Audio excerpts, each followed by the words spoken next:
Raja Abadi bab 186-190. Apa itu Master Kekuatan Qi? Zhao Feng bertanya dengan rasa ingin tahu. Ups. Instruktur Liu menarik napas dalam-dalam dan melirik ke arah Gunung Bulan Baru dengan ketakutan. Ia menepuk dadanya dengan tangan kanan dan berkata perlahan. Ini benar-benar membuatku takut. Master Kekuatan Qi itu mengerikan. Hanya ketika seseorang mencapai puncak kekuatannya, ia dapat memiliki kekuatan Qi. Kekuatan Qi. Orang yang memanfaatkan kekuatan Qi untuk mengendalikan kekuatannya memiliki kekuatan yang tak terbatas. Artinya, kekuatan seniman bela diri dengan kekuatan Qi sangatlah kuat. Kekuatan Qi. Mata instruktur Liu menyipit dan ia berkata dengan penuh kerinduan, ia juga dikenal sebagai Qi Gong. Seniman bela diri yang disebut Master Kekuatan Qi sangat sedikit. Masing-masing dari mereka memegang kendali pribadi dan merupakan kekuatan yang berpengaruh di suatu wilayah. Mereka begitu menakutkan sehingga para petinggi suka menyanjung mereka. Mereka benar-benar tokoh legendaris. Aku tidak menyangka kau mengikuti seorang Master Kekuatan Qi. Kau telah bertemu seseorang yang patut diteladani. Benar sekali, aku bertemu seseorang yang bisa kukagumi, kata Zhao Feng dengan suara rendah. Jika bukan karena gurunya, dia mungkin sudah mati. Zhao Feng menghormati gurunya dari lubuk hatinya, bukan hanya karena kekuatannya, tetapi juga karena sikapnya. Setiap orang memiliki karismanya masing-masing. Beberapa orang memiliki watak yang tepat, yang dengannya mereka dapat secara tak sengaja menarik orang lain untuk dekat dengan mereka. Di mata Zhao Feng, Zhang Han awalnya dingin. Namun kemudian, ia menyadari bahwa ia sebenarnya santai, alih-alih dingin. Zhang Han tidak sok, melainkan bebas, menjalani hidup bebas tanpa dosa, dan hanya peduli pada orang-orang yang disayanginya. Meng Meng selalu menjadi prioritas utamanya, dan cintanya kepada Meng Meng sungguh luar biasa. Sejak awal, Zhao Feng menyadari bahwa Meng Meng adalah batas akhir sang master. Hal-hal yang terjadi pada Scorpion dan Tang Zhan hampir secara eksklusif membuktikan hal ini. Terlebih lagi, Zhao Feng menganggap Zhang Han seperti guru sekaligus sahabatnya.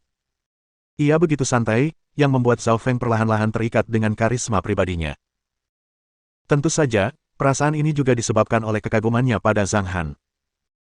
Zhao Feng tahu bahwa dia seharusnya melindungi Meng Meng, bukan Zhang Han. Setelah sekian lama berhubungan dengan mereka, ia menyadari bahwa segala sesuatu di Gunung Bulan Baru dan di restoran itu hanya untuk melayani putri kecilnya. Tanpa Meng Meng, ia tidak akan pernah bertemu Zhang Han dan restoran itu mungkin tidak akan ada. Kembali ke intinya. Setelah mendengar apa yang dikatakannya, Instruktur Liu kembali mengulurkan tangannya untuk menepuk bahu Zhao Feng dan berkata, saya sungguh lega Anda memiliki guru seperti itu. Dengan seorang guru kekuatan Qi, Anda akan memiliki prospek yang tak terbatas. Mungkin saya akan mengandalkan Anda di masa depan. Instruktur, suka maupun duka, kita adalah saudara. Jika Anda memiliki masalah di masa mendatang, Anda bisa memberi tahu saya. Selama saya bisa membantu Anda, saya tidak akan pernah menolak. Zhao Feng menyeringai. Prospek masa depannya sungguh tak terukur, karena gurunya adalah Zhang Han. Baiklah, berhenti membicarakan ini dan antar aku ke bandara. Aku masih punya tugas yang harus diselesaikan sebelum kembali. Ngomong-ngomong, staf Biro Keamanan akan datang untuk menangani urusan Tang Zhan. Mengingat gurumu, mereka tidak bisa berbuat apa-apa. Tapi, kalau kau mendapat masalah, beritahu saja nama gurumu. Begitu kau memberitahu mereka tentang guru kekuatan Qi ini, semua orang akan berpikir sebelum bertindak, kata Instruktur Liu sambil menggelengkan kepala. Meskipun masih sibuk, ia menyempatkan diri untuk datang setelah mendengar tentang urusan Zhao Feng. Sebenarnya, Zhao Feng tahu semua yang telah ia lakukan, jadi ia mengangguk dan berkata dengan penuh penghargaan. Saya mengerti, terima kasih, Instruktur. Anda bisa tenang. Saya yakin saya akan baik-baik saja. Baiklah, ayo pergi. Instruktur Liu tersenyum. Zhao Feng menyalakan mobil dan menuju ke Bandara Internasional Hong Kong. Setelah mengantar Instruktur Liu ke bandara, Zhao Feng pergi membeli ternak lagi. Ini adalah kedua kalinya ia membeli ternak seperti ini, jadi ia sangat familiar dengan prosesnya. Dia membeli 50 ekor sapi hitam Jepang, 50 ekor babi hitam Danau Tai, 50 ekor domba Ujimkin, 50 ekor ayam, 50 ekor bebek, dan 50 ekor angsa. Ternak-ternak itu tidak dikawal dalam perjalanan mendaki Gunung Bulan Baru. Hanya Hei kecil yang berada di dekatnya, memperlihatkan taring-taringnya. Setelah menggerutu beberapa kali, mereka semua naik gunung dengan patuh karena mereka bisa mencium bau bahaya. Setelah tiba di puncak gunung, Zhao Feng memberi mereka air Yang King secara langsung, lalu mengantar mereka ke daerah masing-masing. Saat itu pukul 11, 1 jam menjelang tengah hari. Papa, kapan kita akan mengajak Hei-Hei besar dan Hei-Hei kecil ke taman bermain?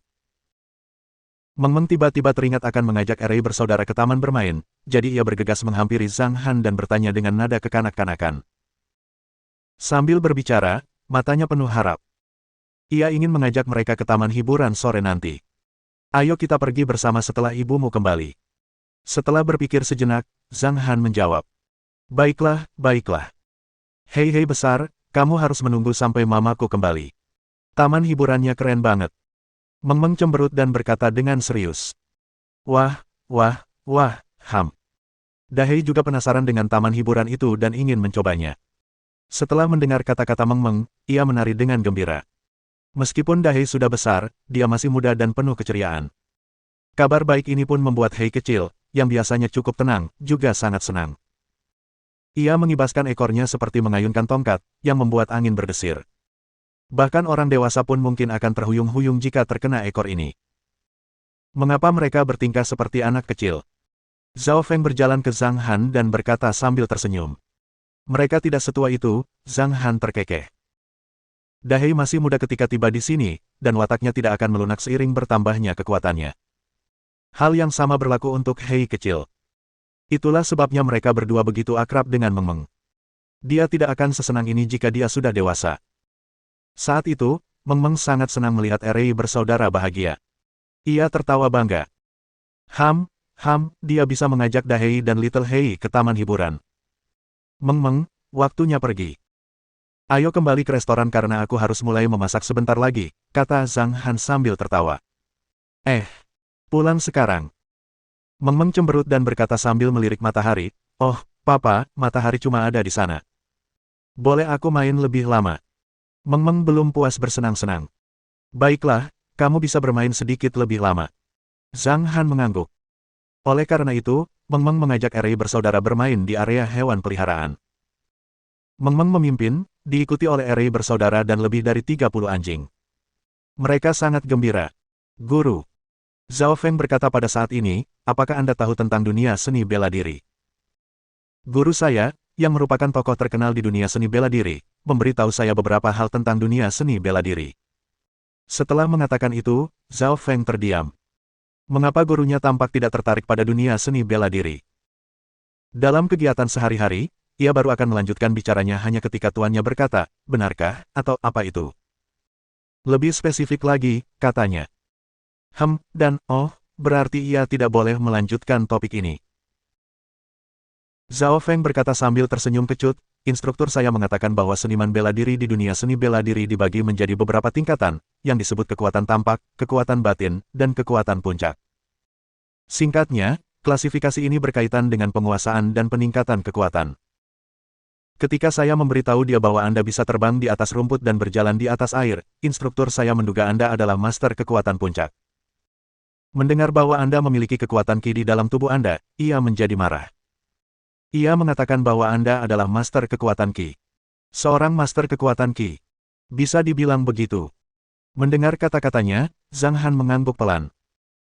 Tahap pemurnian Ki dan tahap fondasi merupakan tahap awal kultivasi, sedangkan tahap kedewasaan merupakan tahap awal kultivasi. Seperti kata pepatah, seseorang tetap fana sampai ia mencapai tahap bawaan. Dengan kata lain, hanya setelah mencapai tahap kedewasaan, seorang seniman bela diri barulah memenuhi syarat untuk menjadi seorang kultivator. Setelah merenung sejenak, Zhao Han memahami tingkatan dunia seni bela diri yang baru saja disebutkan Zhao Feng. Kekuatan jelas, kekuatan batin, dan kekuatan puncak berkaitan dengan pengendalian kekuatan. Jika seorang seniman bela diri menguasai kekuatannya dengan baik, ia dapat dengan mudah terbang di atas rumput dan berhasil dalam berjalan di air jarak pendek. Sedangkan untuk master kekuatan Ki, mereka seharusnya setara dengan orang-orang di tahap pemurnian Ki. Seniman bela diri di tingkat ini semuanya membuka meridian untuk memurnikan Ki. Kultivator berfokus pada kekuatan spiritual. Seiring naiknya level, kekuatan spiritual menjadi semakin kuat. Setelah kekuatan spiritual dapat dilepaskan, mereka mencapai tahap fondasi. Tetapi dia tidak tahu apakah kekuatan spiritual sama dengan Ki dalam tubuh master kekuatan Ki. Instruktur juga mengatakan bahwa master kekuatan Ki sangat kuat di dunia seni bela diri. Meskipun Hei kecil dan aku menghancurkan rumah Tang Zan, dia berkata bahwa selama master kekuatan Ki, sepertimu, bertanya, seluruh masalah bisa diselesaikan dengan mudah, kata Zhao Feng. Memem. Zhang Han mengangguk dan berkata, apa level yang dicapai setelah master kekuatan Ki? Instruktur saya tidak mengatakan itu. Dia mungkin tidak tahu, kalau tidak, dia pasti sudah memberi tahu saya. Zhao Feng agak terkejut dan menjawab, tapi instruktur saya bilang staf biro keamanan akan segera datang. Saya akan menanyakannya nanti kalau mereka datang. Apa itu biro keamanan? Tanya Zhang Han. Departemen ini berisi orang-orang yang unik dan berbakat luar biasa. Menurut instruktur saya, mereka semua adalah seniman bela diri, banyak di antaranya adalah master kekuatan Ki. Namun, jumlahnya relatif kecil. Ia memperkirakan semua staf berada di tahap kekuatan jelas. Zhao Feng menjawab dengan sangat rinci. Memem. Mata Zhang Han sedikit menyipit. Kabar itu sesuai dengan apa yang dibayangkannya. Dunia seni bela diri, sebuah komunitas tersembunyi yang luar biasa, pasti ada di bumi. Dia pernah mendengarnya di Sangjing sebelumnya, dan bahkan pernah mendengar tentang Master Qigong. Sepertinya ada anggota keluarga Zhang yang berkecimpung di dunia seni bela diri. Namun, dia tidak pernah peduli dengan hal-hal ini. Ia mengira mereka adalah sekelompok seniman bela diri yang menggunakan pisau dan tombak, jadi ia tidak tertarik. Padahal, saat itu, ia bisa saja meminta informasi lebih lanjut. Sebagai putra tertua keluarga Zhang di Sangjing, Zhang Han pasti bisa berhubungan dengan dunia seni bela diri. Namun, ia lebih suka bersenang-senang saat itu. Kini, dunia seni bela diri telah muncul di hadapannya, tetapi ia tidak tahu apakah dunia kultivasi ada di sana. Jika memang ada, pasti akan sangat menarik. Dunia seni bela diri berawal dari dasar yang relatif rendah. Bahkan seniman bela diri di tahap pemurnian Ki, tingkat dasar kultivasi, pun bisa disebut master. Bisa dibayangkan bahwa bumi adalah tempat dengan kekuatan spiritual yang sangat kecil. Jika tidak, jumlah seniman bela diri akan berlipat ganda, dan dunia seni bela diri akan dikenal luas oleh semua orang di dunia. Setelah Meng Meng bermain selama lebih dari setengah jam, Zhang Han membawanya pergi dari Gunung Neumun. Ketika mereka tiba kembali di restoran, Liang Mengqi dan dua orang lainnya, yang datang lebih awal, sudah menunggu di pintu. Oh, Zhao Feng. Kenapa kamu kembali dengan bos? Tanya Liang Mengqi penasaran. Dia selalu melihat Zhao Feng mengikuti di belakang bosnya seperti kejaran. Apakah dia mencoba menjilat bosnya untuk mendapatkan makanan lezat? Bab 187 Harapan. Aku tidak ingin menjadi preman lagi, jadi aku memutuskan untuk menjadi pelayan bos, jawab Zhao Feng sambil tersenyum. Kurasa kau sedang menjilat bosku tersayang demi makanan lezat. Tapi, menjadi pelayan bos lebih baik daripada menjadi preman. Sebaiknya kau pikirkan matang-matang untuk menjadi pelayan bos, kata Liang Mengqi, mengerutkan bibirnya, tak percaya dengan kata-katanya. Aku sudah keluar dari geng, kata Zhao Feng sambil menggelengkan kepalanya pelan. Benarkah? Melihat ekspresinya, Liang Mengqi agak percaya. Ia mengamati Zhao Feng dari atas ke bawah, lalu mendengus dan berkata, kau pergi atau tidak, itu bukan urusanku. Aku hanya menyukai bos kita. Kamu tidak mungkin menyukai papaku, ya, kata Meng Meng yang berdiri di samping dengan waspada.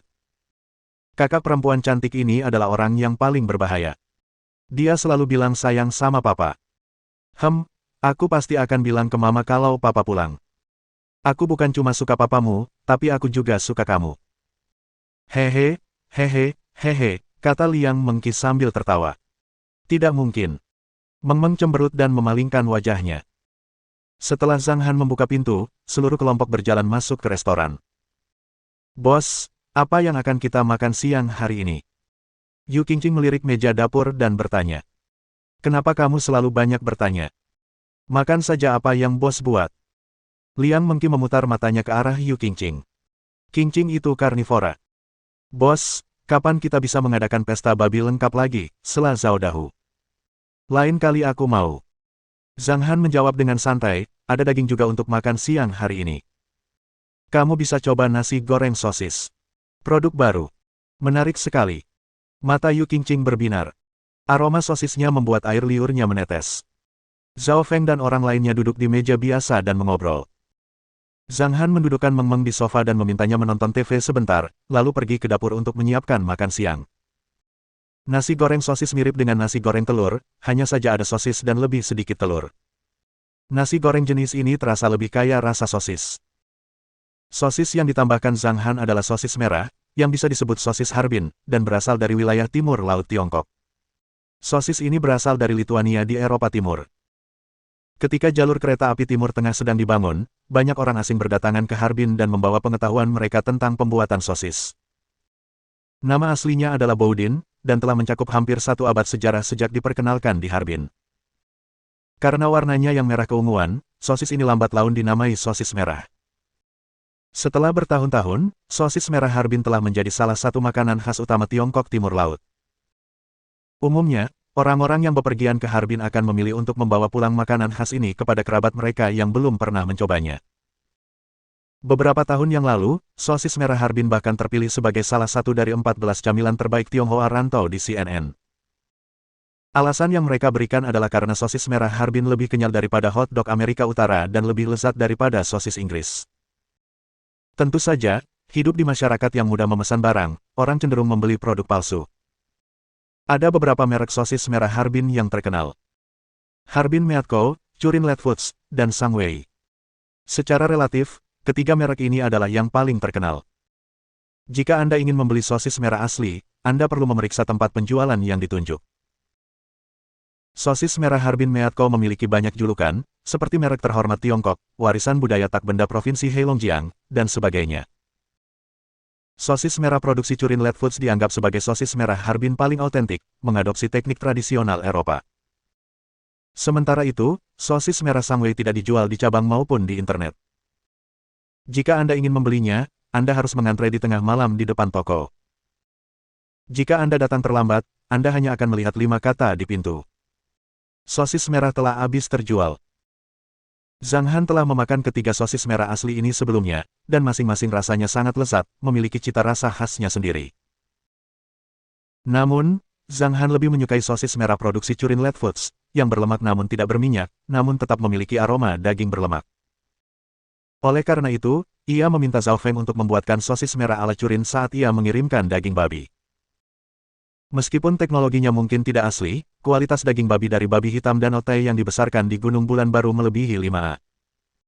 Tepat sebelum makanan siap, seorang pekerja dari toko makanan membawa sosis. Ketika dia mengirimkan 3 kantong besar sosis ke Zhang Han, dia tidak bisa menahan diri untuk bertanya berulang kali. "Pak, bolehkah saya tahu dari mana Anda mendapatkan daging babi itu? Bisakah Anda memberitahu saya?"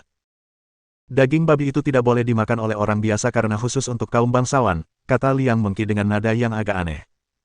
"Ah, disisihkan."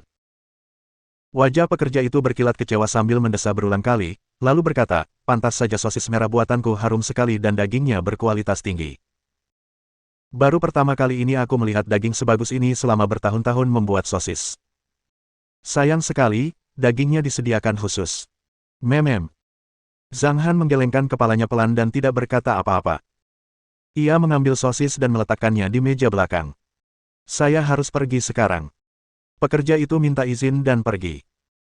Saat keluar dan melihat begitu banyak orang mengantri di depan restoran, dia menggelengkan kepalanya berulang kali. Bos bisa dapat daging babi spesial. Ah, dia hebat sekali. Pantas saja bisnisnya luar biasa bagus. Dia hebat sekali. Baginya, mendapatkan makanan istimewa sungguh mengesankan, tetapi ia tidak tahu bahwa makanan yang sesungguhnya disantap para bangsawan tidak dapat dibandingkan dengan makanan dari Gunung Bulan Baru. Dengan kata lain, hidangan kerajaan bahkan tidak selezat nasi goreng telur yang disantap pelanggan biasa di restoran ini. Jika pelanggan ini mengetahui kebenarannya, mereka mungkin akan sangat gembira. Setelah nasi dikukus, Zhang Han mulai memasak. Siang harinya, Zhang Han hanya memasak 2 panci besar nasi goreng sosis merah dan bahkan tidak membuat kuah mie. Karena jumlah nasinya cukup banyak, Zhang Han mengeluarkan 10 sosis merah dan memotongnya kecil-kecil. Saat ia memotong sosis, aroma lembut sosis merah tercium di seluruh restoran. "Hah!" Meng Meng tertegun sejenak. Ia berdiri dari sofa, menatap Zhang Han, dan berkata, "Pak, itu ham. Saya mau." "Oke." Zhao Han tersenyum, lalu memotong sosis merah seukuran ibu jari dan memberikannya kepada Meng Meng. "Baunya enak sekali." Meng Meng mengambil sosis itu dan menggigitnya sambil memujinya. Di sisi lain, mata Yu Qingqing tidak pernah meninggalkan sosis, dan suara air liurnya terdengar jelas. Kamu tergoda oleh sosis. Liang Mengki memutar matanya, tetapi dia juga diam-diam menelan ludah. Bos, bolehkah kami mencoba sepotong kecil? Melihat tingkah Yu Qingqing, Zhao Dahu tak kuasa menahan diri untuk bertanya. Setelah melirik mereka, Zhang Han menundukkan kepalanya, mengangkat pisaunya, dan memotong sosis merah menjadi 4 bagian kecil, lalu dia mengambilnya dan melemparkannya langsung ke arah orang-orang ini. Ah! Kejadian itu begitu cepat hingga membuat Yu Qingqing ketakutan. Ia ingin berdiri dan menangkap sosis itu, tetapi mendapati salah satu potongannya melayang tepat ke telapak tangannya, dan ia bahkan tak perlu bergerak. Wow, tembakan yang bagus. Setelah menatap Zhang Han dengan heran, Liang Mengki mengambil sosis itu, menempelkannya ke mulutnya, menggigitnya sedikit, lalu mengunyahnya perlahan. Bentuk dan gerakan bibirnya membuat Zhao Feng merasa sedikit bersemangat saat imajinasinya melayang. Liang Mengki, di sisi lain, benar-benar terbuai oleh rasa sosis merah itu. Ia bisa merasakan lapisan kulit yang renyah, daging yang alot, dan bahkan sedikit potongan daging yang kenyal pada gigitan pertama. Lemak di dalamnya meleleh di mulutnya, memberikan rasa asap yang berpadu dengan rasa daging dan bawang putih yang memenuhi seluruh mulutnya. Dingin. Yu Qingqing melahap potongan kecil sosis itu dalam 2 gigitan dan menangis dengan nyaman. Karena sosisnya terasa sangat lezat, dia menantikan nasi gorengnya. Tepat saat makanan siap disajikan, Wang Qiang dan Wu Liying tiba. Putri kecil itu memperhatikan papa memasak sambil makan sosis. Ketika Wang Qiang dan Wu Liying masuk, mata Meng Meng berbinar. Ia melihat sekeliling dengan mata cerahnya dan berkata, "Oh, Yihan di mana?" "Paman Wang, kenapa Yihan tidak datang?" "Dia pergi ke rumah neneknya dan akan kembali dalam beberapa hari." Wang Qiang tersenyum kecut saat mengingat kejadian tadi malam. Wang Jiawen dan Su Yu berencana membawa Wang Yihan ke rumah neneknya di Shenzhen, tetapi gadis kecil itu sangat enggan dan hanya ingin bermain dengan Meng Meng selama beberapa hari. Namun, karena ia harus merayakan ulang tahun neneknya, menangis pun tak membantu. Ia pun dibawa pergi oleh Wang Jiawen dan Su Yu dengan ekspresi tak berdaya. Setelah mendengar apa yang dia katakan, Meng Meng mengedipkan mata besarnya dan berkata dengan nada sedikit kecewa, "Oke." Setelah selesai berbicara, putri kecil itu memandangi sosis merah di tangannya dan berpikir sejenak. Tiba-tiba ia berkata, "Paman Wang, sosis merahnya enak sekali." "Paman, Paman, bawakan saja ke Yihan dan biarkan dia mencicipinya." "Aha." Wang Qiang tertawa riang dan berkata, "Terima kasih, Meng Meng. Tapi Yihan pergi ke daratan, jadi dia tidak bisa mencicipinya meskipun aku membawanya pulang." "Pulang? Dia tidak akan bisa memakannya sampai dia kembali. Saat itu tiba, dia bisa bermain denganmu juga." "Baiklah, baiklah." Meng Meng mengangguk dengan enggan. Pemandangan ini membuat orang lain merasa iri. Tak lama kemudian, nasi gorengnya siap. Zhang Han juga memasak irisan kentang dan mentimun ala Sichuan dengan saus bawang putih. Makan siang dimulai. Saat Zhang Han mulai makan di meja bundar, Sun Dongheng bergegas masuk ke restoran dengan mata merah. "Hei, ada apa? Kenapa kamu menangis?" Zhao Dahu bertanya dengan ekspresi bingung saat melihatnya. "Tidak ada." Sun Dongheng menutup mulutnya dan menatap Zhang Han, gemetar saat berbicara, "Bos, aku ingin membeli makanan untuk dibawa pulang." "Lanjutkan." Zhang Han mengangguk dan menjawab, "Memem." Sun Dongheng melangkah ke arah meja kasir, mengeluarkan beberapa kotak makanan sekali pakai, dan menangis sambil mengemasnya. "Ada apa denganmu? Apa kau dibuli?" "Kenapa orang tuamu tidak ikut?" tanya Zhao Dahu lagi. Karena ia pernah berbincang baik dengan Sun Dongheng beberapa kali sebelumnya, dan keduanya adalah anggota restoran tersebut, mereka sedikit mengenal satu sama lain setelah bertemu berkali-kali. Saat itu, ia merasa aneh melihat pemuda ceria ini menitikkan air mata, jadi ia menyapanya dengan prihatin. "Ayahku, dia di rumah sakit," kata Sun Dongheng sedih. "Ada apa dengannya?" "Kanker," kata Sun Dongheng dengan nada getir. "Ya Tuhan, Ekspresi Zhao Dahu dan yang lainnya sedikit berubah. Zhao Dahu pun bangkit dan berjalan menghampiri Sun Dongheng dengan perasaan campur aduk, lalu menepuk punggungnya pelan, dan sedikit menenangkannya, "Jangan menangis, ayahmu sedang dalam tahap menengah atau dia sudah dalam tahap terminal." Sun Dongheng menggertakkan gigi dan menyeka air matanya, lalu berkata, dia akan menjalani kemoterapi sore ini. Sebelum itu, aku ingin dia makan makanan di sini. Setelah mendengar kata-kata sedih Sun Dongheng, semua orang menghela napas berulang kali. Dilihat dari hubungan mereka dengan Su Ming, mereka yakin dia orang baik. Sungguh disayangkan dia menderita kanker. Meng Meng mendengarkan tetapi tidak sepenuhnya mengerti. Melihat sang kakak menangis, ia mengerutkan wajahnya, menatap Zhang Han, dan berkata dengan suara pelan, "Pak, kakak menangis sekeras-kerasnya, ada apa dengan Paman Sun? Bagaimana mungkin paman yang baik ini bisa sakit? Apa dia akan kesakitan di rumah sakit dan menangis?" Mendengar perkataan Meng Meng, Zhang Han meletakkan sumpitnya dan menatap Meng Meng, yang matanya yang polos dipenuhi dengan kebaikan. "Minta ayahmu untuk tidak menjalani kemoterapi dulu dan datang ke sini sore harinya." Ah! Mendengar apa yang dikatakannya, Sun Dongheng membeku. Ia tidak mengerti maksud bosnya dan tidak bisa bereaksi. Ia benar-benar bingung saat itu. Zhao Feng segera berdiri dan berjalan cepat ke arah Sun Dongheng, membawanya keluar dari restoran. Ketika mereka mendekati mobil Sun Dongheng, Zhao Feng perlahan berkata, "Lakukan saja apa kata bos. Hanya karena penyakitnya tidak bisa disembuhkan oleh rumah sakit, bukan berarti tidak bisa disembuhkan oleh orang lain. Bawa ayahmu ke sini. Mungkin ada harapan bos bisa menyembuhkannya." Bab 188 mempersiapkan obatnya. Harapan. Ada harapan. Sun Dongheng gemetar dan berkata, "Apakah benar-benar ada harapan? Benarkah itu?" "Tentu saja itu benar." Zhao Feng menjawab dengan suara berat. Ia juga tahu bahwa menyembuhkan kanker tidak terbayangkan oleh siapapun. Namun, ia tahu bahwa karena gurunya berani mengatakannya, ia memiliki keyakinan penuh. Sambil memperhatikan mata Sun Dongheng yang perlahan pulih, Zhao Feng menepuk lengannya pelan dan berkata, "Kau sungguh beruntung mendapatkan bantuan dari bos. Aku hanya bisa bilang bahwa bos kita orang yang sangat berkuasa." Benarkah? Benarkah? Apakah ayahku benar-benar punya kesempatan untuk pulih?" Sun Dongheng sangat gugup sekaligus bersemangat, jadi dia bertanya lagi. "Memem." Zhao Feng mengangguk dan berkata, "Kamu telah bertemu dengan seorang dermawan yang baik, dan ayahmu adalah pria yang baik yang selalu membawakan hadiah-hadiah kecil untuk Meng Meng setiap kali dia datang. Hal ini membuat Meng Meng menyukainya dan mendapatkan kebaikan dari bos, jadi jangan khawatir. Karena bosku sudah bicara, dia pasti sangat yakin. Aku tidak bisa memberitahumu detailnya tanpa izin dari bos. Kamu sebaiknya mengikuti sarannya dan membawa ayahmu ke sini sore ini." Oke. Aku akan segera kembali dan membawa ayahku ke sini." Sun Dongheng sangat gembira saat ia mengambil kunci mobil dari sakunya dan bersiap untuk berangkat. "Bos sedang tidak ada waktu karena masih banyak orang di restoran. Sebaiknya kamu kembali makan siang bersama keluargamu, lalu kembali lagi nanti, setelah jam 2, Zhao Feng mengingatkannya. "Begitu.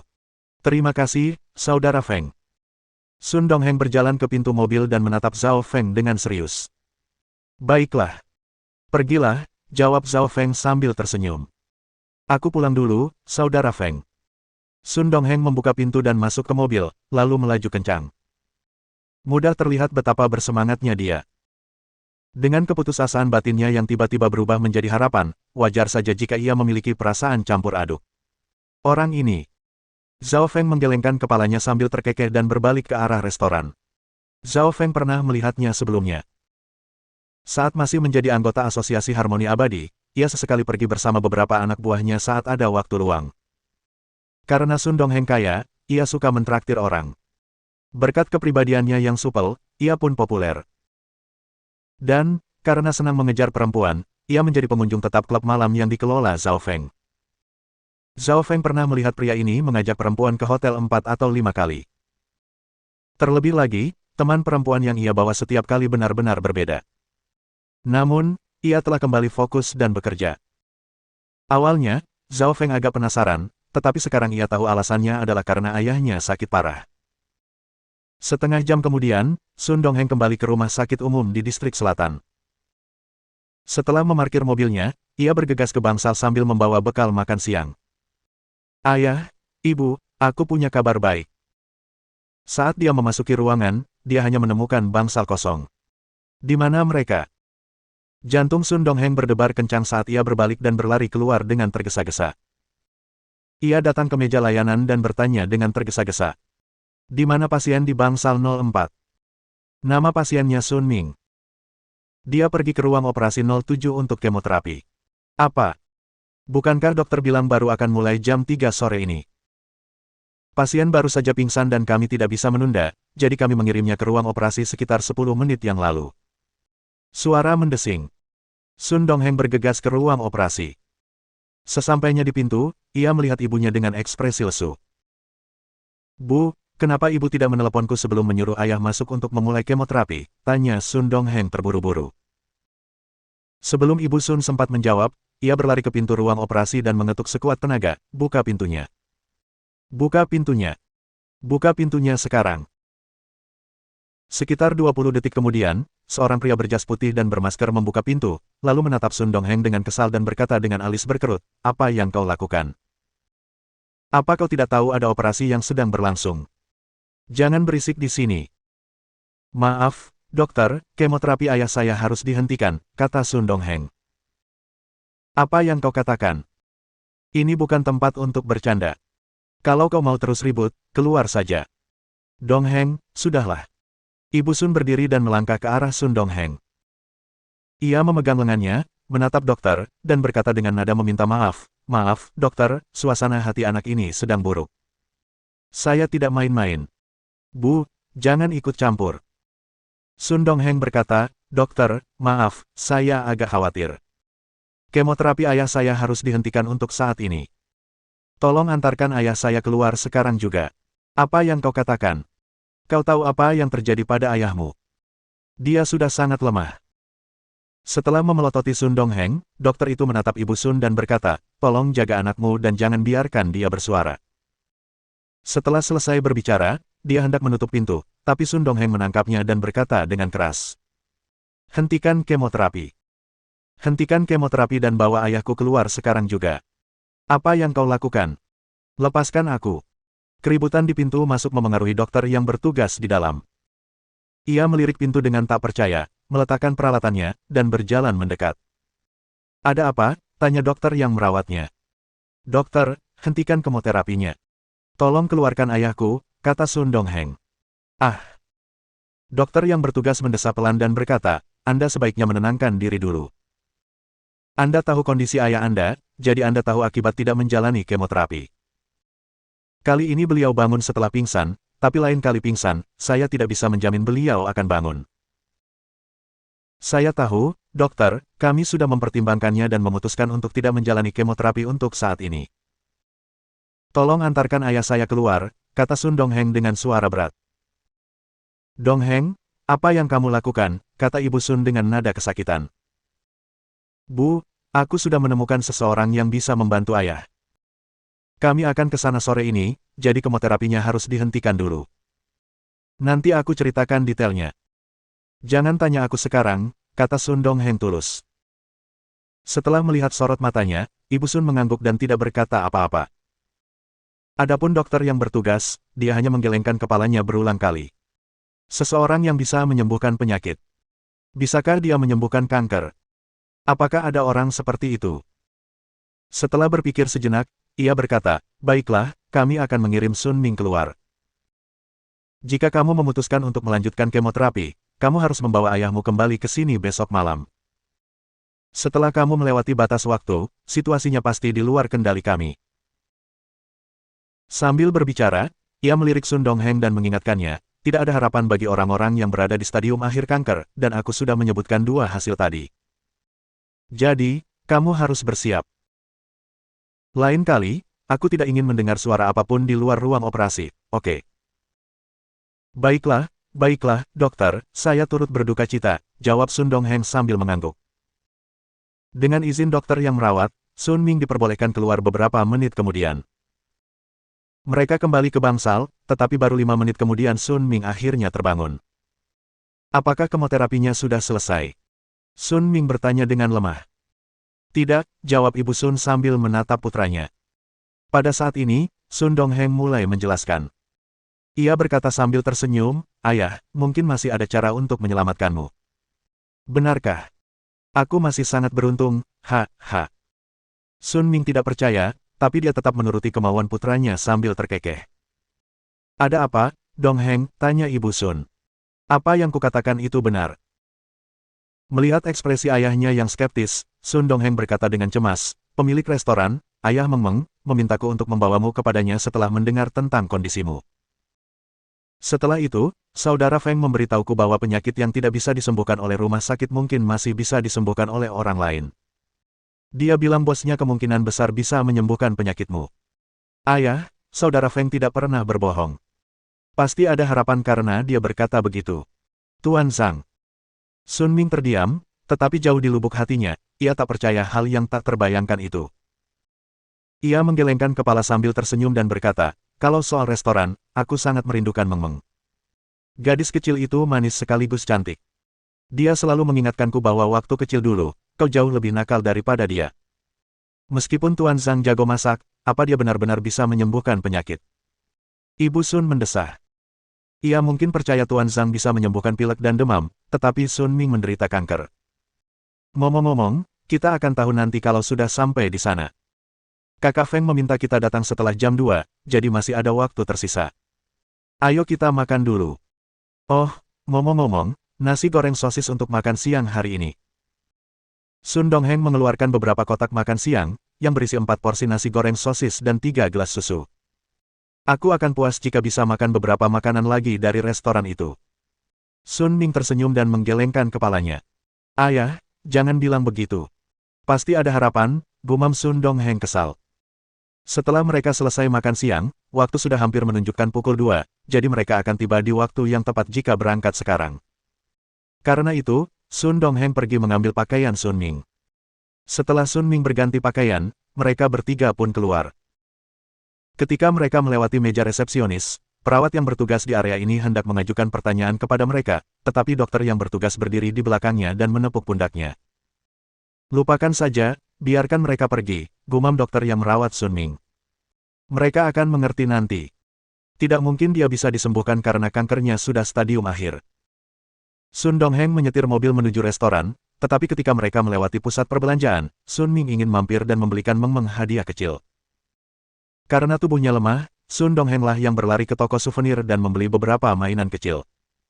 Ketika mereka tiba di restoran dan mengirimkan mainan kepada Meng Meng, ia sangat senang. Setelah memandangi mainan-mainan itu sebentar, ia meletakkannya dan menatap Sun Ming dengan mata jernih, lalu bertanya dengan nada kekanak-kanakan. Paman Sun, kenapa sakit?" "Paman bahkan sampai ke rumah sakit." "Sakit? Aku tidak kesakitan," kata Sun Ming sambil tertawa. "Oh, kalau kamu tidak kesakitan, aku akan bermain dengan mainan-mainan itu." Setelah selesai berbicara, Meng Meng mengambil mainan-mainan baru itu dan bermain di sofa. "Bos." Sun Dongheng menatap Zhang Han, berbisik pelan. Ia tampak percaya diri di sepanjang jalan, tetapi sesampainya di sana, ia sedikit ragu dan perlahan-lahan menjadi gugup. "Kemarilah, biarkan aku melihat pergelangan tanganmu." Zhang Han bangkit dari sofa, berjalan ke meja bundar dan memberi isyarat agar Sun Ming duduk di sebelahnya. Melihat postur Zhang Han, Sun Ming dan Ibu Sun sedikit penasaran. Apakah dia benar-benar tahu cara menyembuhkan penyakit? Zhang Han menekan pergelangan tangan Sun Ming dengan jari-jarinya.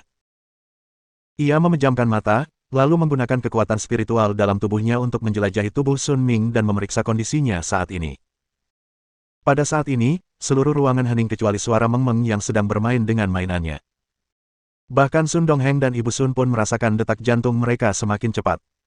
Mereka terlalu cemas. 1 menit, 2 menit. Tak lama kemudian, 5 menit telah berlalu. Akhirnya, Zhang Han membuka matanya. "Bos, bagaimana kabar ayahku?" tanya Sun Dongheng terburu-buru. Saat itu ia sudah gugup sampai hampir mati lemas. Momen ini memang momen paling menegangkan sepanjang hidupnya sejauh ini. Konon, suasananya akan menular. Bahkan Sun Ming, orang yang dibicarakan ini, sedikit gugup. Ia punya ide berani bahwa penyakitnya mungkin bisa disembuhkan. Di bawah tatapan orang-orang ini, Zhang Han tetap tenang seperti biasa.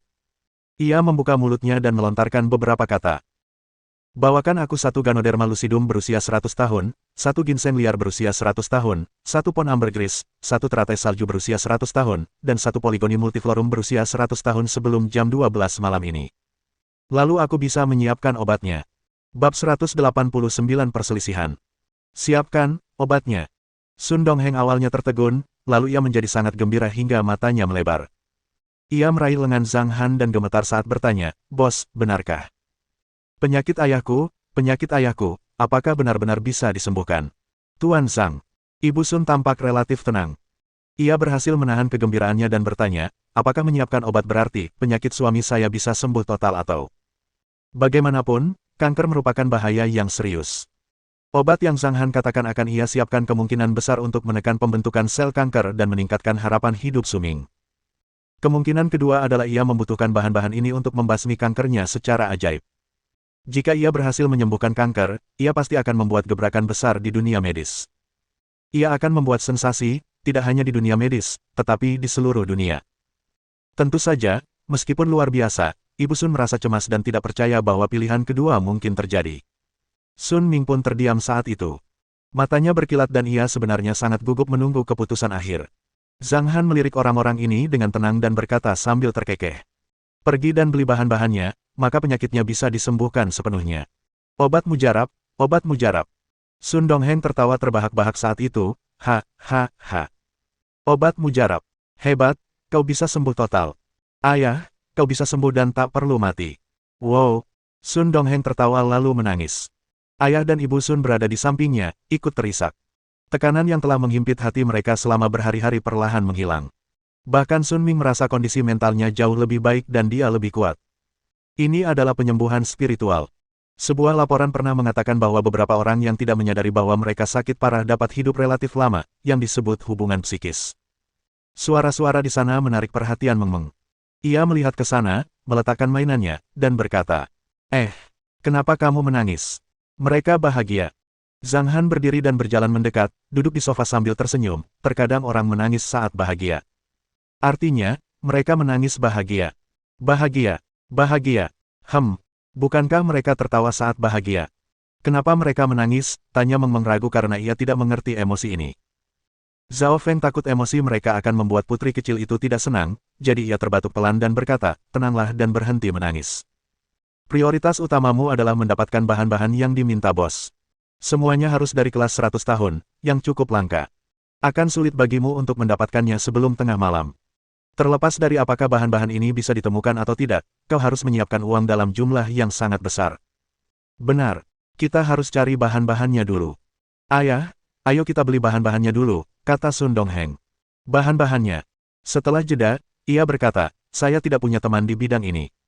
Saya harus menelepon dulu. Kalau begitu, telepon saja, kata Ibu Sun terburu-buru.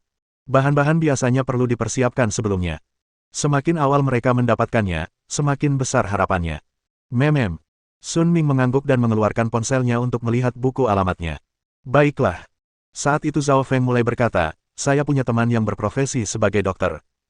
Saya akan bertanya padanya. Terima kasih, Saudara Feng. Kata-katanya menyentuh hati Sun Dongheng, yang mengangguk berulang kali. Itu hanya hal sepele. Zhao Feng menggelengkan kepalanya sedikit dan mengangkat telepon untuk menghubungi penjual obat. Apakah Anda memiliki Ganoderma lucidum, ginseng liar, ambergris, teratai salju, dan polygonum multiflorum? Oke. Berapa lama periode pertumbuhan yang Anda inginkan, Bos Feng? Semuanya seharusnya berusia lebih dari 100 tahun. Apa? Kamu butuh semua bahan itu untuk berumur lebih dari 100 tahun. Apa aku benar? Setelah berkomunikasi dengannya, Zhao Feng menutup telepon, lalu menatap Sun Ming dan berkata, dia bisa mendapatkan ginseng liar berusia seabad dan ambergris. Ginseng liar seberat 100 gram akan dilelang bulan depan. Jika Anda ingin membelinya, dia berjanji akan menjualnya seharga 13 juta yuan. 1 kilogram ambergris dihargai 500.000 yuan. Selain itu, bahan-bahan lainnya juga merupakan herba mahal, sehingga harganya hampir tak ternilai. Tanpa ikatan yang kuat, akan sulit bagi Anda untuk mendapatkannya. Mahal sekali. Ibu Sun sedikit mengernyitkan wajahnya. Setelah berpikir sejenak, ia menatap Sun Ming dan berkata, Ming, perusahaannya. Ayah, lebih baik ayah jual saja perusahaan ini, kata Sun Dongheng tanpa ragu. Uang bisa dicari lagi. Hidup ayah lebih penting daripada apapun. Hidup ayah lebih berharga untuk diselamatkan, meskipun kita akan menjalani hidup yang sulit mulai sekarang. Sun Ming memejamkan mata, menarik napas dalam-dalam, lalu mengembuskannya. Saat ia membuka mata, tatapannya dipenuhi ketegasan. Ia menekan nomor yang sebelumnya tak ingin ia hubungi. Halo, Presiden Leng, saya rasa kita bisa membicarakan akuisisi perusahaan saya. Setelah menutup telepon, keluarga Sun pun pergi. Mereka tidak hanya harus membicarakan urusan perusahaan, tetapi juga harus mengurus pengadaan bahan-bahan tersebut. Seperti yang bisa dibayangkan semua orang, mereka akan sibuk hari ini.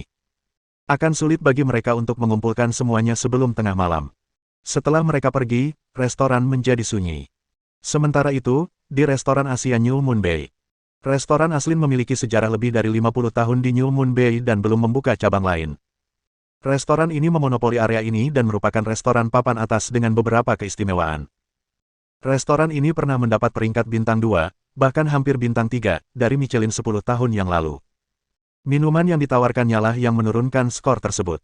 Sejak saat itu, restoran Aslin mulai menyajikan anggur merah kelas atas, anggur asing, minuman keras Cina, DCB. Restoran ini diharapkan dapat dipromosikan menjadi restoran Michelin bintang 3 dalam waktu 2 tahun. Karena tamu yang hadir sangat sedikit pada pukul 14, sebagian besar staf di dapur beristirahat sebelum makan malam. Ruang makan mereka bersih dan mewah, dengan TV LCD 70 inci di dinding yang menayangkan edisi terbaru Tasty Food of the World. Edisi Tasty Food of the World kali ini membahas sebuah restoran di Hong Kong, tepatnya di New Moon Bay. Restoran santai Mengmeng, aku belum pernah dengar. Mungkin ini restoran yang baru dibuka. Karena Tasty Food of the World sudah menyebut restoran baru ini di acaranya, saya rasa pemiliknya kemungkinan besar punya pengaruh besar. Apa gunanya punya pengaruh besar? Untuk menjadi pandai besi, kita harus tangguh. Kunci terakhir dari bisnis restoran adalah makanan yang ditawarkan. Hanya koki yang selevel dengan saudara Chow yang bisa membuat restoran terkenal. Tiba-tiba terdengar pujian. Begitu dia selesai berbicara, semua orang mengangguk kagum dan memandang seorang pria berusia 30 tahun dengan seragam koki putih baru, yang penampilannya menyedihkan. Namanya LV Chow, dan ia direkrut sebagai koki dengan bayaran tinggi. Ia memiliki kemampuan memasak yang luar biasa, tetapi belum mencapai puncaknya. Ada banyak koki seperti dia.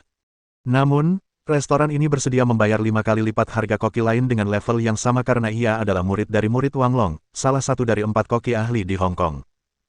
Di kalangan koki di Hong Kong, selama seorang koki memiliki hubungan dengan Wang Long atau 3 koki utama lainnya, ia akan punya uang dan kekuasaan. Guru LV Chow adalah murid utama Wang Long, yang meningkatkan harga diri LV Chow sendiri. Saat itu, meskipun LV Chow tetap tenang, sorot matanya dipenuhi rasa puas diri. Koneksi sangat penting dalam industri memasak Hong Kong. Ia berada di posisi yang tepat di kalangan koki karena secara tidak langsung telah terhubung dengan Wang Long, sehingga ia dipenuhi rasa bangga di dalam hatinya. Ia telah berusaha keras untuk belajar memasak bertahun-tahun yang lalu, tetapi ia belum belajar secara intensif selama hampir 2 tahun. Aduh, banyak sekali yang antre. Tapi kenapa restoran ini seperti kios pedagang di pasar? Mirip sekali. Ya ampun. Harga makanan di restoran ini mahal sekali. Kartu anggotanya seharga 1 juta yuan. Apa ada yang mau beli? Apa? 10 yang pertama sudah terjual habis. Masing-masing yang ke-11 sampai ke-20 harganya 10 juta yuan. Apa pemiliknya gila uang? Siapa yang mau beli itu? Orang-orang tidak bodoh. Kurasa orang-orang yang membeli kartu anggota itu semuanya pedagang kaki lima. Bodoh sekali membuka restoran dengan harga semahal itu. Sepanjang acara, mereka semua berkomentar tentang restoran ini. Selain ejekan, kata-kata mereka penuh dengan penghinaan, menggambarkan pepatah 2 orang yang sama-sama ahli tidak pernah akur. Namun, Wang Long tampak tenang sejak awal. Ia sedang menikmati hidangan yang ia buat sambil menonton TV. Hanya ketika dia melihat evaluasi agen makanan Michelin, matanya berubah. Agen makanan. Apa dia benar-benar agen makanan? Apa? Rasanya lebih enak daripada hidangan di restoran Michelin bintang 3. Dia memang jago menyombongkan diri. Cuma ada restoran bintang 2 di New Moon Bay, jadi untuk siapa komentar-komentar itu ditujukan? Dia menunjukkan rasa jijik pada saudara Chow. Mendengar apa yang dikatakannya, alis LV Chow berkerut dan matanya berbinar-binar karena ketidakpuasan. Lalu ia berkata, "Jangan bilang begitu. Itu cuma propaganda untuk restoran baru ini. Kita bisa kehilangan muka kalau bersaing dengan mereka." Benar sekali, saudara Chow. Tidak perlu bersaing dengan restoran yang tidak memiliki koneksi. Tepat sekali. LV Chow mengangguk dan berkata, "Bukankah restoran kita juga masuk dalam Tasty Food of the World? Bos kita mendapatkan kesempatan ini berkat koneksi pribadinya, jadi kita tinggal mempersiapkan diri dengan baik dan biarkan orang-orang menilai restoran mana yang lebih baik." Saat itu, seorang wanita dengan ponsel tiba-tiba berteriak, "Ya ampun, Kak Chow. Saya baru saja mencari di restoran Mengmeng Leisure, dan ternyata semua komentar di internet positif. 100% positif, yang sepertinya bukan dari Click Farmer. Bahkan seorang tamu meninggalkan pesan, mengatakan bahwa masakan koki lebih enak daripada masakan koki utama Wang Long. Pesan ini telah disukai ratusan kali. Coba kulihat. LV Chow mengangkat alisnya dan mengambil ponselnya. Setelah membaca pesan itu sejenak, wajahnya muram. Beraninya dia membandingkan dengan guru besarku. Propaganda ini sungguh tak tahu malu. Katakan padanya bahwa aku, LV Chow, akan bertarung dengan koki restoran santai Meng Meng Rabu depan. Aku akan mengundang beberapa kelompok kuliner untuk menyaksikan kompetisi ini. Aku ingin menunjukkan kepada orang-orang bahwa restoran kecil tak dikenal ini hanyalah sampah. Baiklah, Saudara Chow. Kerumunan tampak bersemangat. Lingkaran para koki juga seperti lingkaran pendekar pedang, memperhatikan tata letak, senioritas, dan sebagainya. Karena sebuah restoran baru berani mempublikasikan dengan begitu meriah dan berani membandingkan dengan Wang Long, ia harus bersaing dengan kokinya. Keberhasilannya akan menambah poin di benak Wang Long. Tetapi apapun yang dipikirkannya, dia sudah mulai mengingat restoran santai Meng Meng. Sore harinya, Sun Ming menyelesaikan perjanjian pengalihan perusahaan, dan sejumlah besar uang ditransfer ke rekening banknya. Namun, mencari koneksi pribadi dan membeli obat-obatan telah menghabiskan biaya hampir 100 juta yuan. Harga bahan-bahannya sekitar 70 juta yuan. Mereka sangat ingin mencari teman yang memiliki koneksi luas, sehingga mereka menghabiskan uang seperti air, dan setiap hadiah yang diberikan menghabiskan biaya tidak kurang dari 5 juta yuan. Akhirnya, pada pukul 10 malam, semua bahan yang diminta oleh Zhang Han telah dikirimkan ke Sun Ming. Bab 190 Sun Ming telah pulih. Semua bahannya ada di sini. Sun Ming mendesah pelan sambil melihat kotak-kotak di depannya. Ia memperoleh bahan-bahan ini dengan mengorbankan perusahaan yang telah ia jalankan dengan susah payah selama bertahun-tahun. Teknologi perangkat lunak terus mengikuti tren mode. Dengan perkembangan ilmu pengetahuan dan teknologi yang berkelanjutan, budaya siber menjadi semakin sehat dan pasar perangkat lunak pun sangat menjanjikan. Karena perusahaan telah berkembang selangkah demi selangkah di bawah kepemimpinannya, ia memiliki titik lemah di hatinya. Namun, dibandingkan dengan hidupnya tentu lebih penting. Sun Ming menghela napas penuh emosi. Tetapi ia juga bahagia. Ayah, senang rasanya menjual perusahaan ini. Kurasa itu bukan masalah besar. Aku benar-benar tidak suka industri perangkat lunak dan tidak punya semangat untuk sukses di bidang ini. Aku lega sekarang, kata Sun Dongheng sambil tersenyum. Dasar anak nakal. Sun Ming memelototinya dan berkata, meskipun aku menjual perusahaan ini, aku mungkin akan mendirikan perusahaan yang lebih besar di masa depan. Kau akan sibuk nanti. Ekspresi Sun Dongheng berubah menjadi badai. Hei, sudah lewat jam 10. Cepatlah. Sambil menatap suami dan putranya, Ibu Sun tersenyum. Ayo pergi. Sun Ming menggelengkan kepalanya, mengambil kotak obat, dan berjalan keluar bersama Sun Dongheng. Ketika mereka tiba di restoran, Zhang Han dan Meng Meng masih menonton TV di sofa di lantai pertama. Bos, kami sudah sampai, dan semua bahannya sudah tersedia, kata Sun Dongheng dengan penuh semangat. Oke, tunggu sebentar. Zhao Feng akan segera kembali. Duduklah dulu, jawab Zhang Han santai. Sun Ming mengangguk dan tersenyum. Ia mempersilakan istri dan putranya duduk di kursi sementara ia berjalan ke sofa sambil membawa kotak hadiah. Paman, apakah ini hadiah untuk Meng Meng? Meng Meng menatap kotak kecil di tangannya dengan mata besarnya yang berbinar. Ya, aku membawa mainan kecil untuk Meng Meng. Sun Ming menyerahkan kotak kecil itu. Meng Meng menerimanya dan membukanya dengan gembira, lalu dia memainkannya sambil terkikik. Setelah menyerahkan hadiah itu, Sun Ming kembali ke tempat duduknya dan menggelengkan kepala sambil tersenyum. Ia memiliki apresiasi yang mendalam terhadap karma di dalam hatinya. Kebaikannya kepada Meng Meng di awal yang menghasilkan kebaikan hati sang bos dan kemungkinan untuk menyembuhkan penyakitnya. Ia mendesah membayangkan keajaiban hidup. Sekitar 10 menit kemudian, Zhao Feng bergegas masuk sambil membawa sebuah kotak persegi panjang. Bos, saya sudah membeli jarum perak, kata Zhao Feng. Mendengar kata-katanya, Zhang Han berdiri, lalu melirik Meng Meng dan berkata, Meng Meng, apakah kamu ingin bermain dengan mainanmu di lantai 2 sebentar? Meng Meng berhenti sejenak dan berkata ragu, Pak, kenapa Bapak menyuruh saya ke lantai 2? Meng Meng mau main di sini. Sebentar lagi kamu akan mencium bau yang tidak sedap. Kalau kamu ke lantai 2, kamu tidak akan menciumnya, kata Zhang Han sambil mengelus kepala Meng Meng. Tidak, Meng Meng ingin tinggal bersama Papa. Meng Meng tidak takut baunya. Putri Meng Meng, bolehkah Paman bermain game di lantai 2 bersamamu? Ayahmu ada urusan. Menaruh kotak persegi panjang itu di meja dapur, Zhao Feng berjalan ke Meng Meng dan bertanya padanya sambil tersenyum saat ini. Baiklah. Meng Meng merenung sejenak dan akhirnya setuju dengan enggan. Sebenarnya dia ingin bersama Papa. Zhao Feng menggendong Meng Meng dan pergi ke lantai 2, sementara Zhang Han pergi ke dapur. Ia mengeluarkan panci berbentuk seperti kuali dari bagian bawah, lalu mengambil botol dan menuangkan air yang king ke dalamnya. Setelah air Yang King mengisi setengah botol, Zhang Han menyalakan kompor. Bos, apakah Anda sedang menyiapkan obatnya? Sun Dongheng mendekati Zhang Han dan bertanya dengan rasa ingin tahu. Zhang Han meliriknya dan mengucapkan beberapa kata, aku sedang memurnikan beberapa pil. Bagaimana obat-obatan umum bisa menyembuhkan kanker? Hanya pil yang dibuat oleh para pembudidaya yang memiliki efek luar biasa seperti itu. Kata-katanya membingungkan Sun Dongheng. Namun, karena bosnya tampak enggan menjelaskan, ia memutuskan untuk berhenti bertanya. Zhang Han berkata sambil mengulurkan tangannya. Setelah mendengar apa yang dikatakannya, Sun Dongheng segera membuka kotak berisi ambergris. Setelah Zhang Han menerimanya, ia menepuk-nepuknya dengan telapak tangannya dan seketika ambergris itu berubah menjadi bubuk. Ambergris, juga dikenal sebagai ember abu-abu di dunia barat, adalah zat lilin yang mudah terbakar dengan tampilan abu-abu atau hitam, yang dihasilkan oleh penyumbatan usus pada sistem pencernaan paus. Ambergris tidak hanya memiliki aroma yang unik, seperti tanah manis, tetapi juga memiliki khasiat obat. Namun, fungsi terbesar ambergris adalah untuk membuat parfum. Nilainya pun tinggi. Dan ambergris hanya berperan dalam menambah keharuman malam ini. Karena pil kecil yang disuling Zhang Han akan menghasilkan bau yang sangat busuk.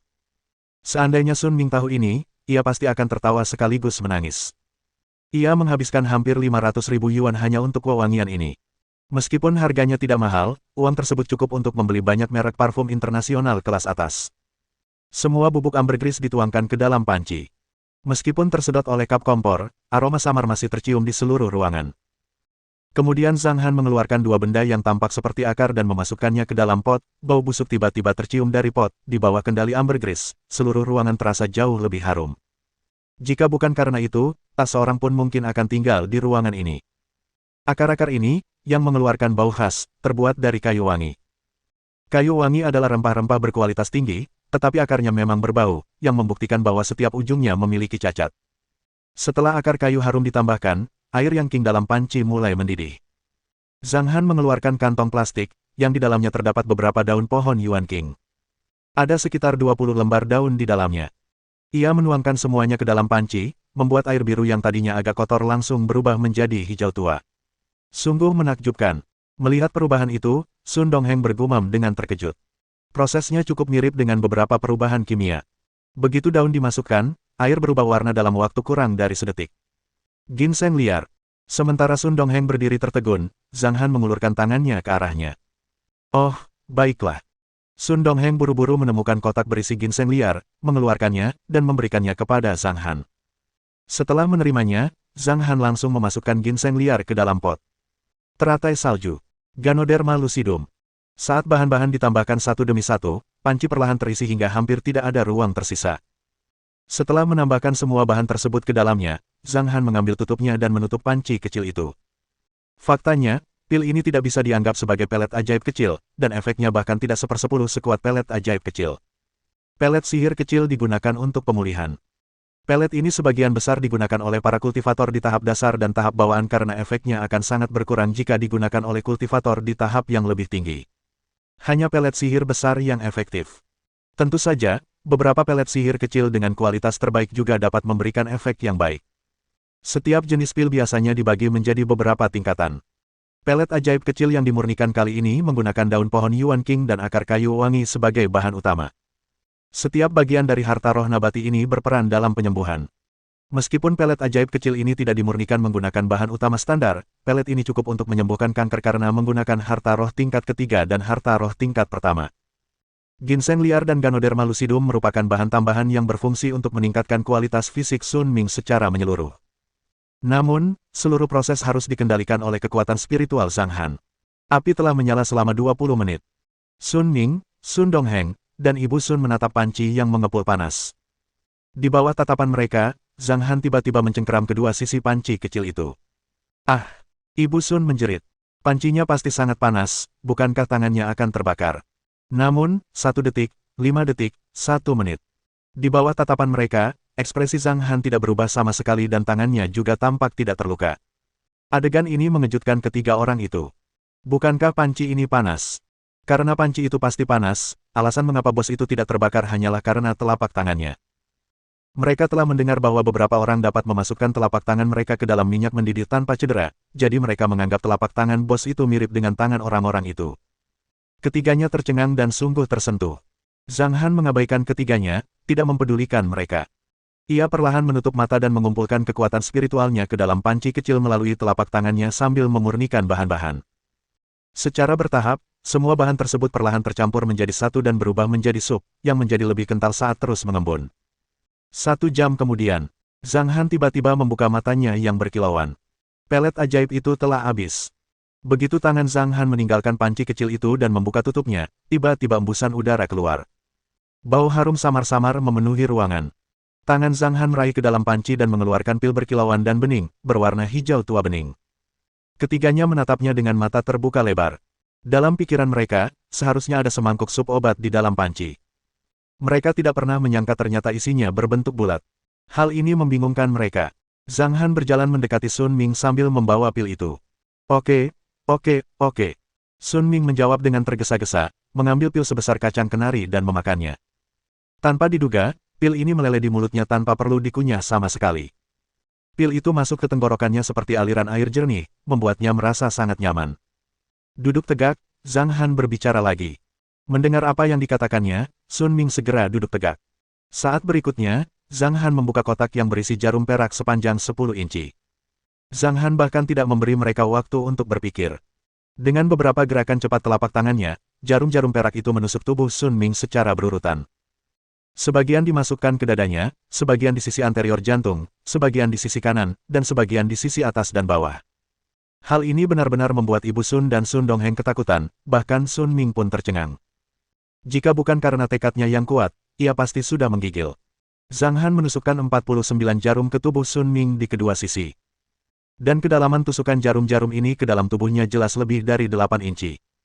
Secara umum, jarum-jarum ini dapat menembus seluruh tubuhnya, tetapi tampaknya tidak ada yang salah. Kurang dari semenit setelah jarum ditusukkan ke tubuhnya, Sun Ming merasa sangat panas, disertai rasa sakit yang membakar.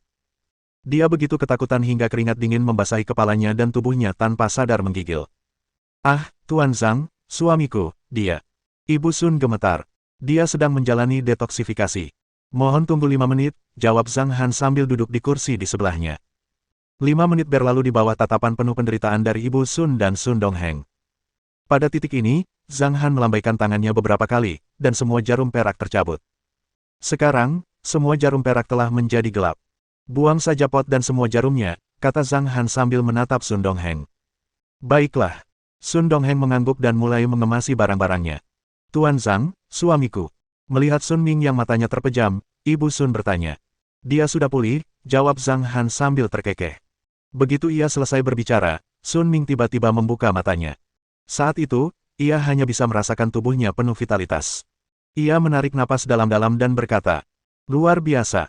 Sebenarnya, perasaan sehat adalah yang terbaik.